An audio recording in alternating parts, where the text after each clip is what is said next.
Welcome to this deep dive, and this one is just for you. We put this together just for you, and it's all about this idea of free energy. And we've gone out and we've gathered a bunch of really cool sources for everything from like scientific papers, historical records, and even some some pretty enthusiastic online forums, you know? It's quite the spectrum, I have to say. And, that's actually really appropriate when you consider the concept of free energy itself. Yeah. And it's not like a super neatly defined area of study, which is honestly part of what makes it so fascinating. Yeah, and that's why I'm so glad that you're here with me today, because we are going on a mission together to help you navigate all of this material. Absolutely. So what does free energy actually mean? Yeah. Is this something that is scientifically plausible, or are we kind of getting into the realm of wishful thinking? Yeah, well, let's just address the elephant in the room right off the bat. Yep. Free energy. Yeah. It doesn't mean that we're getting something for nothing. That would totally violate the laws of thermodynamics. And those are pretty fundamental to how we understand how the universe works. Okay, so no magical perpetual motion machines. Yeah. But then what are we actually talking about when we say free energy? Yeah, it's more about like finding and tapping into these sources of energy that are vast and they're naturally replenishing. And we pretty much just haven't figured out how to harness them effectively yet. Okay. Like think about it.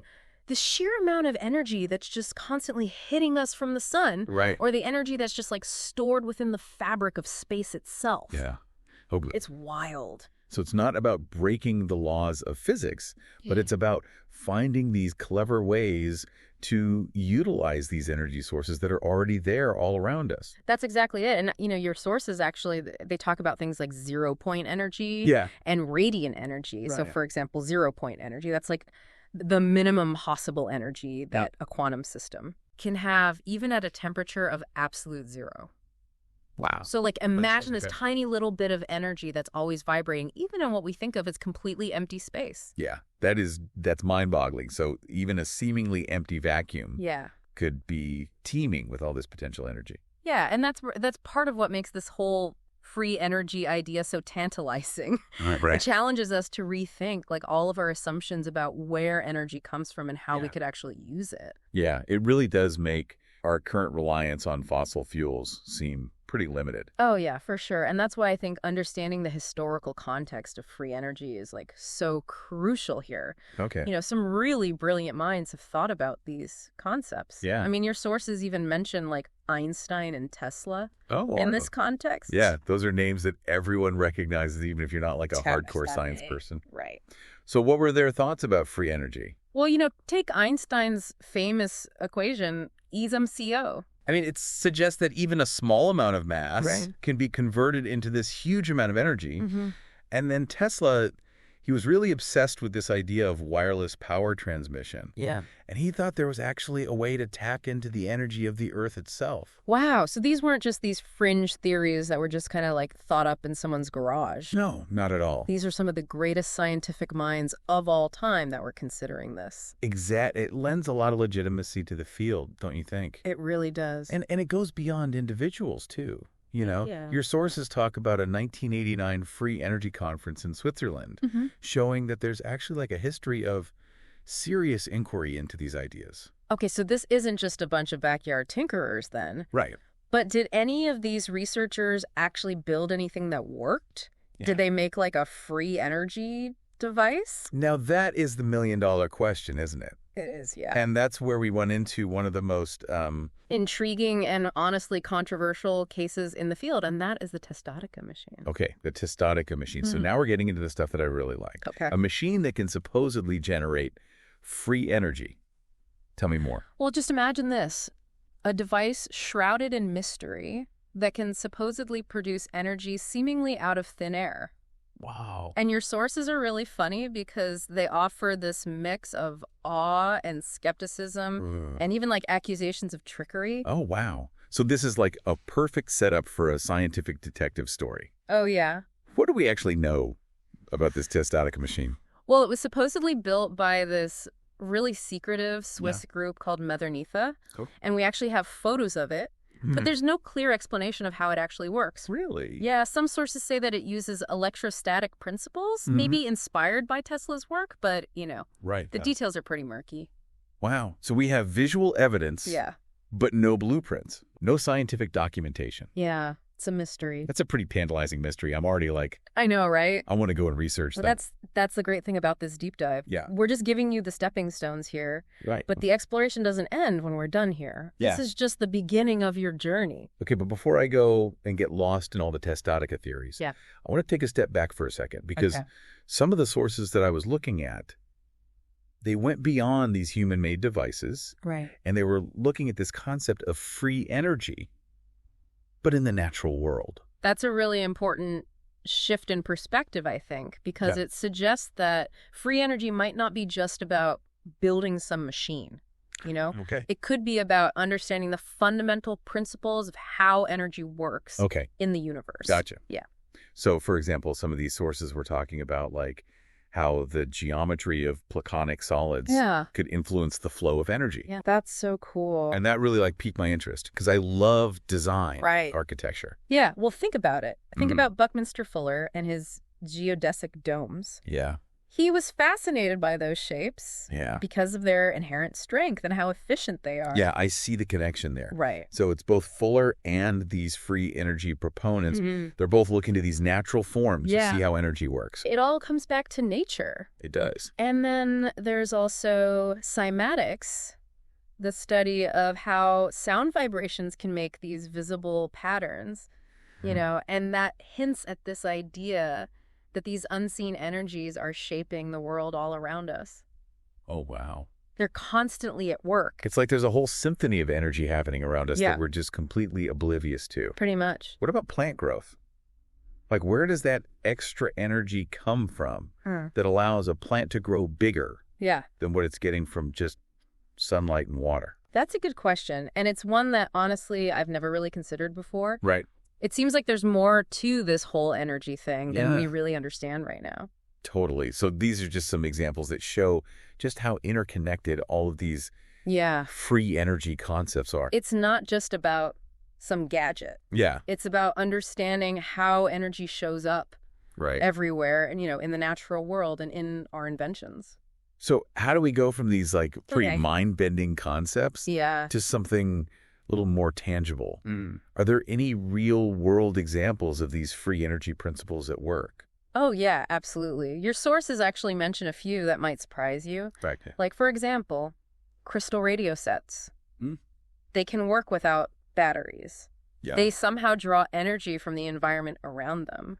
You're kidding me. I remember playing with one of those when I was a kid. Oh, I know, right? I had no idea that it could be tapping into some free energy principle. It's crazy. And then there's the Casimir effect, which has actually been scientifically proven. Right. And it shows that empty space isn't actually empty at all. Right. There's a tiny bit of energy, even in a vacuum, and that energy can actually exert a force. Yeah, I've heard of the Casimir effect, but I could never wrap my head around it. Yeah.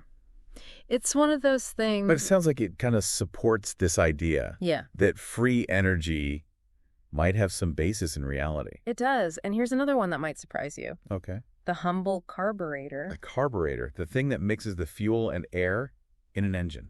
The one and only. Okay, what does that have to do with free energy? Well, it turns out that the way a carburetor actually works might be tapping into these energy principles that we don't fully understand yet. Really? Yeah. Some researchers think that it's manipulating energy in a way that conventional physics just doesn't account for. Okay, now you're really making me rethink some of these basic assumptions that I had. Yeah. But with all this talk about these revolutionary technologies and mind-boggling theories, how do we even know what to believe? That's where a healthy dose of skepticism comes in and critical thinking. Right.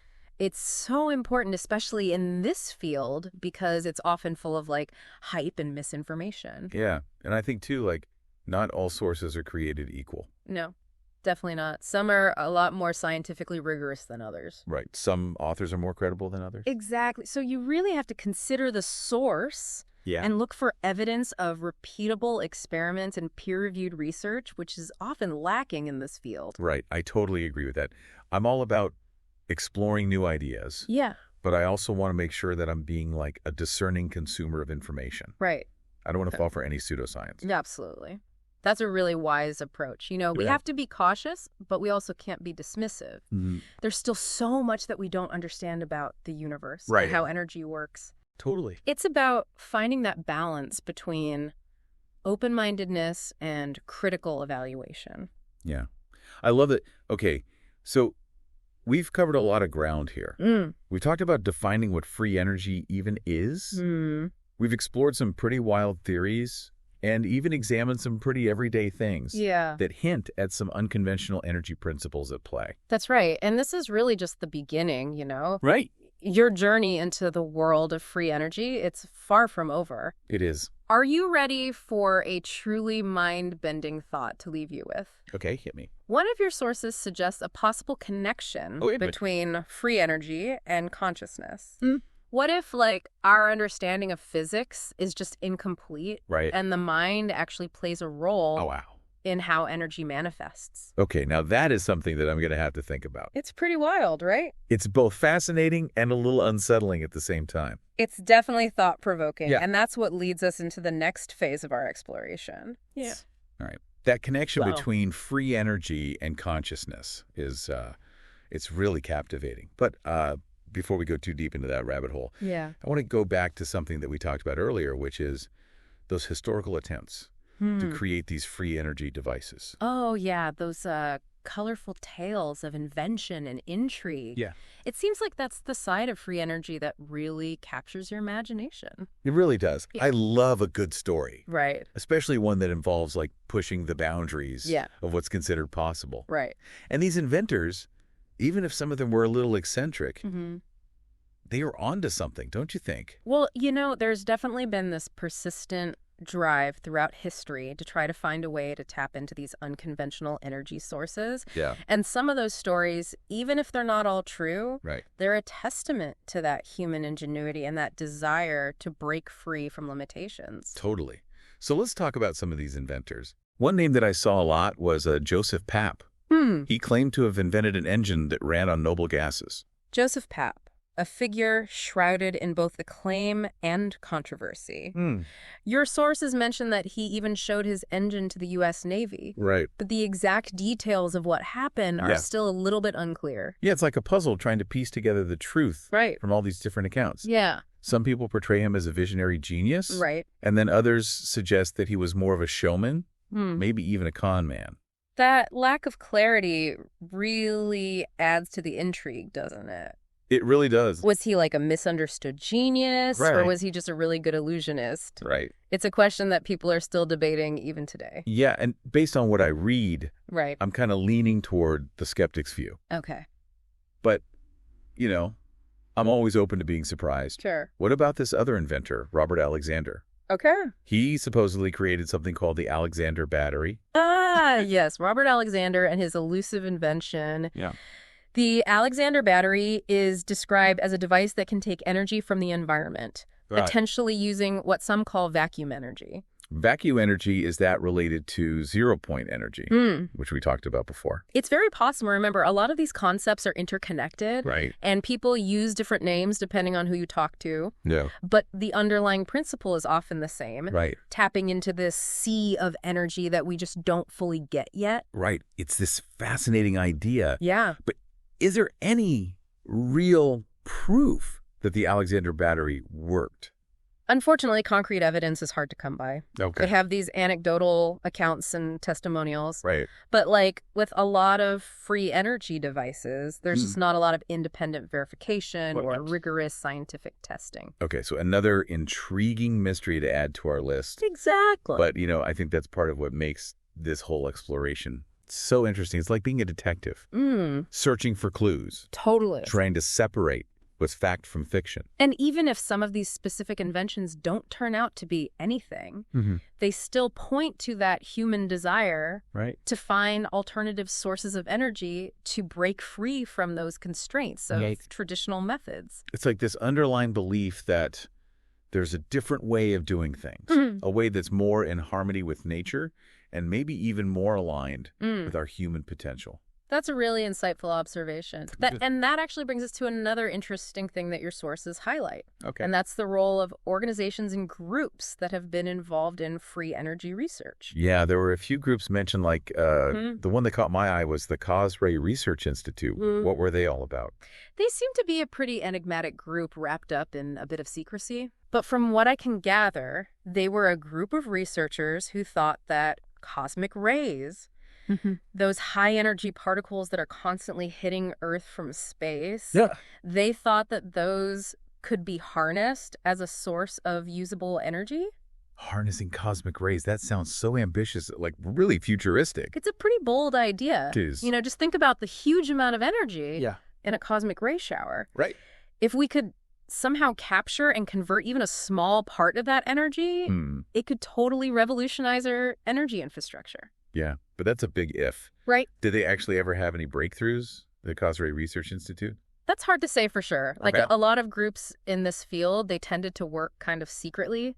There's not a lot of widely accepted evidence that they were successful. Okay. But that doesn't necessarily mean that what they were doing wasn't worthwhile. Right. Another unsolved puzzle. Yeah. But then there's Methanetha, the group behind the Testautica machine. They seem to operate in a totally different way, like almost like a spiritual community. Right. More than a research lab. Methanetha is a really fascinating case study. Yeah. It's this blend of spirituality, technology, and mystery. Yeah. They advocate for being self-sufficient and living in harmony with nature. Yeah.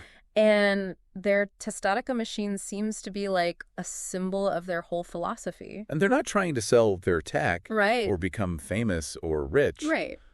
They seem happy just living in their community and using their inventions for their own needs. Yeah. It's a very different approach. Yeah, it is. Than most of the other free energy proponents. And it really raises a lot of questions. It does. Are their claims about the Testautica machine real? Right. Or is there something else going on? Some people who have visited them say they've seen it working, but the way it actually works is a closely guarded secret. It's like a real-life enigma. Totally. Wrapped in a riddle. Yeah. A secretive community. It's this seemingly impossible invention, and then you have all these conflicting accounts from people who've actually seen it. It makes you wonder what's really going on.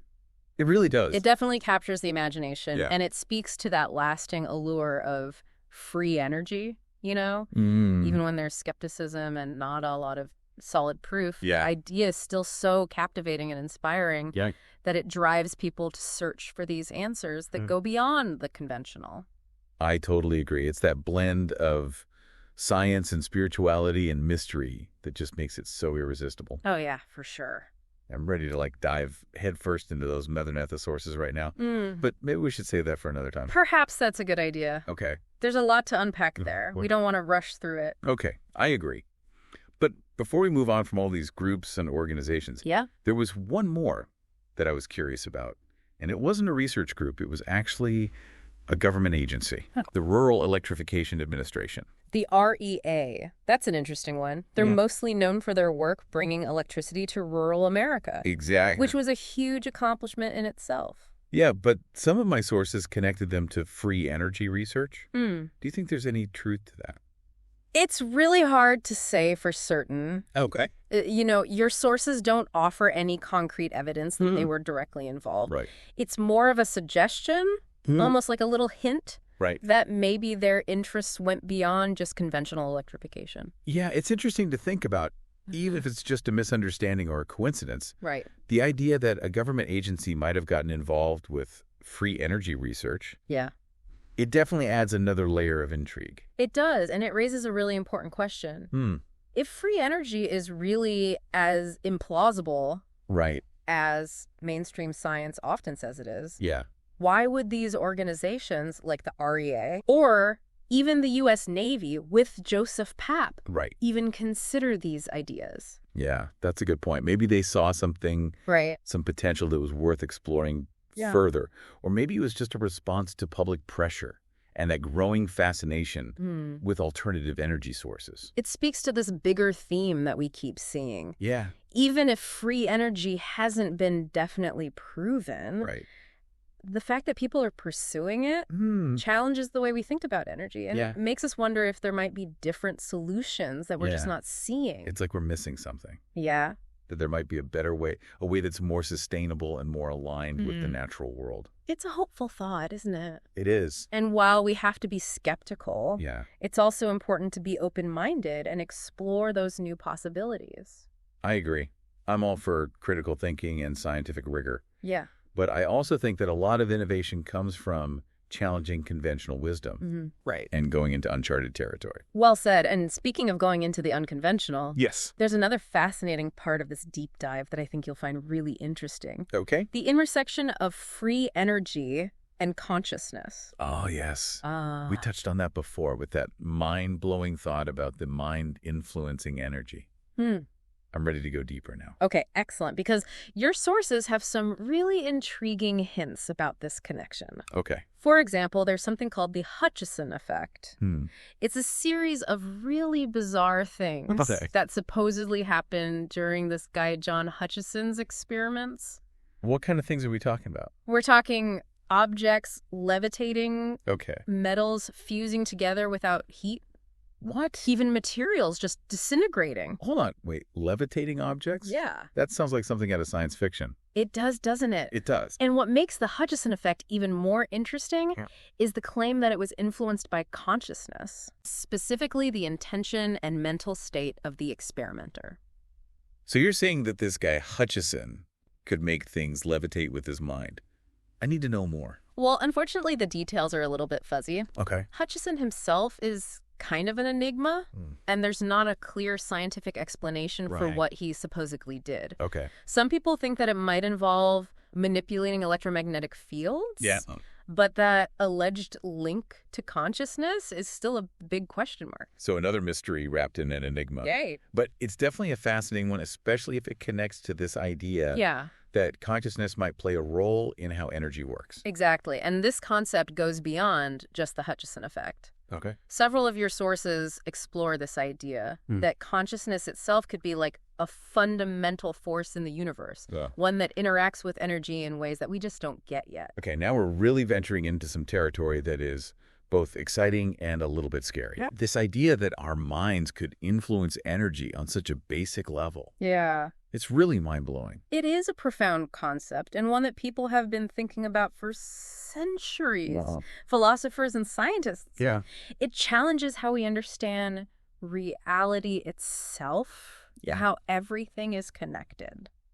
So where do we even begin to unpack this connection? It feels like we're entering a whole new world of possibilities. Maybe a good place to start is by looking at some of the more esoteric concepts that your sources mention. Like, for instance, the idea of orgone energy. Orgone energy. Okay, that's a new one for me. What is that? It was developed by Wilhelm Reich. Oh. He was a psychoanalyst who had some pretty unconventional ideas. Okay, I'm sensing a theme here. Yeah. Controversial figures and unconventional ideas. I guess it kind of comes with the territory when you're exploring the edges of what we know. Right. So anyway, Reich believed that orgone energy is this universal life force that's in everything. He even built these devices called orgone accumulators that were supposed to concentrate this energy.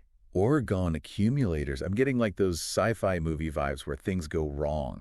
Yeah, I know what you mean. Yeah. Reich's work got a lot of skepticism, and most scientists consider orgone energy to be pseudoscience. Okay, so potentially another dead end.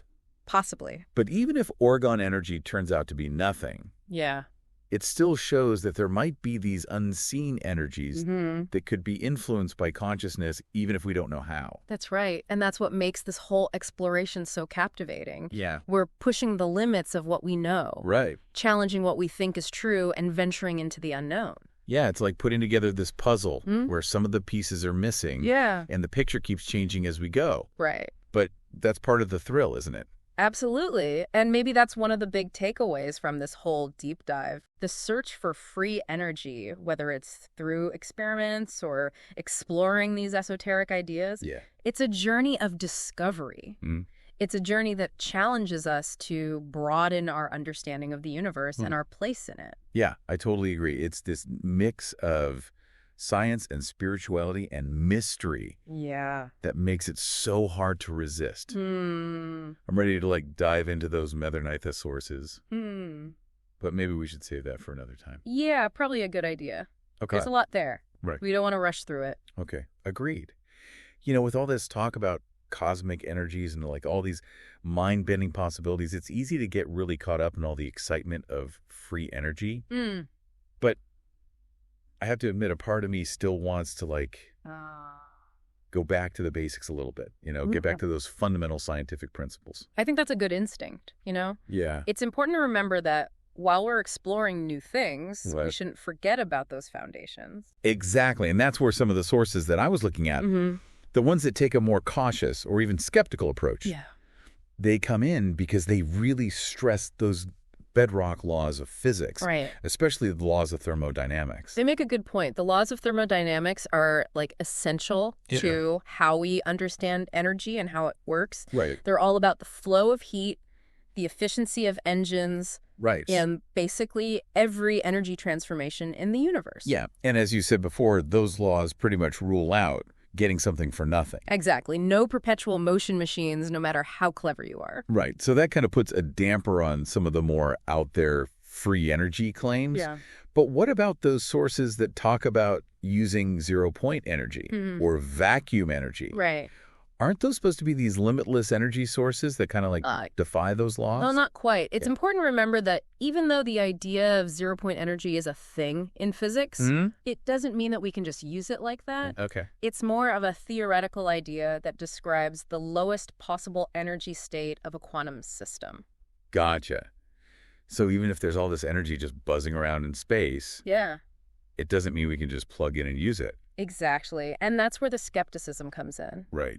A lot of scientists say that even if we could get energy from the zero-point field, it would take more energy to do that than we'd actually get out of it. It's like trying to fill up a leaky bucket. Oh, I see. So even if the concept makes sense in theory, the practical side of things is a lot more complicated. Exactly. It reminds us that there's a big difference between a theory and something that actually works. Right. And that's why those skeptical sources that I was reading, they were so focused on the need for scientific proof and critical thinking when you're looking at these free energy claims. It's easy to get swept away by the excitement. Right. But we have to look at the evidence, not just what people are promising. Speaking of evidence, and one of the big criticisms I saw in those skeptical sources was that a lot of these free energy claims don't have repeatable experiments or studies that have been peer-reviewed. Right. That's a valid criticism. Science is all about being able to repeat things. Right.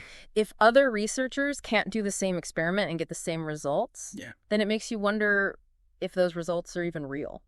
And that seems to be something that happens a lot with free energy. Yeah. Lots of stories and testimonials and these one-time demonstrations. Yeah. But not much hard scientific data. That's true. And while that doesn't necessarily mean that every claim is wrong, right, it does mean that we should be careful. Oh, doesn't mean that there can't be real breakthroughs. Right. But the bar is high. Yeah. And those scientific standards have to be met. Right. Extraordinary claims require extraordinary evidence. Exactly. But this lack of scientific rigor, it also makes me wonder, could it be that mainstream science is just reluctant to even look into these free energy concepts? That's a tough one. Yeah.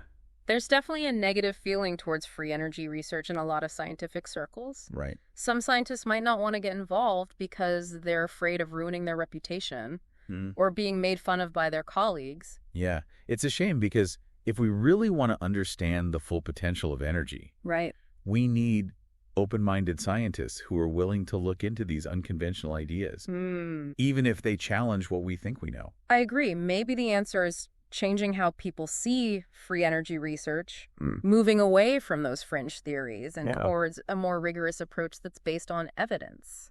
Yeah, and maybe public interest can help with that.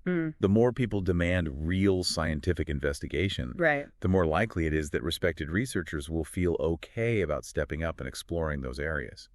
That's definitely a possibility. You know, more public awareness and support could help make the field more legitimate. Yeah. And attract the resources and the smart people needed to do thorough investigations. So even if we never really figure out free energy, there's still something valuable we can take away from this whole deep dive, right? Absolutely. It's about thinking critically, questioning what we believe, and being open to exploring new ideas, even if they challenge what we thought was true. I couldn't have said it better myself. Yeah. Those are such important skills, not just in science, right, but in every part of life. Totally. Being able to figure out what's true, separate fact from fiction, and approach new things with both curiosity and skepticism. Right. That's so valuable in the world today. Okay, so as we wrap up this exploration of free energy, what's the message for our listener? Where do we go from here? I think the most important thing is to have a balanced view. You know, we need to be both skeptical and open-minded at the same time. Right. We should demand scientific proof. Yeah. But we shouldn't be afraid to look into unconventional ideas. Okay. And most importantly, we should keep asking questions, keep searching for answers, and never lose that sense of wonder and curiosity that makes us want to explore the unknown. Perfectly said. This deep dive has been like a whirlwind of information. It has. We've gone from the theories of energy to those fascinating and sometimes frustrating free energy inventions. Yeah. And even into that mind-bending world of consciousness. It's been quite the journey. It really has. It's challenged how we think, sparked our imaginations, and left us with way more questions than answers. And I think that's the beauty of it. Yeah. The search for knowledge never really ends. Right. It's a constant exploration. There's always more to learn and more to discover. And who knows, maybe this deep dive has sparked something in you, dear listener. Maybe you'll be the one to make that huge discovery to unlock the secrets of free energy. And change the world as we know it. The potential is there. It is. The journey is waiting. It is. Until next time, keep exploring, keep questioning, and keep that thirst for knowledge alive. I will thank you again for this amazing deep dive. Oh, the pleasure was all mine. It's been an enlightening and really fun journey. I'm glad to hear that. As always. Until next time. Okay.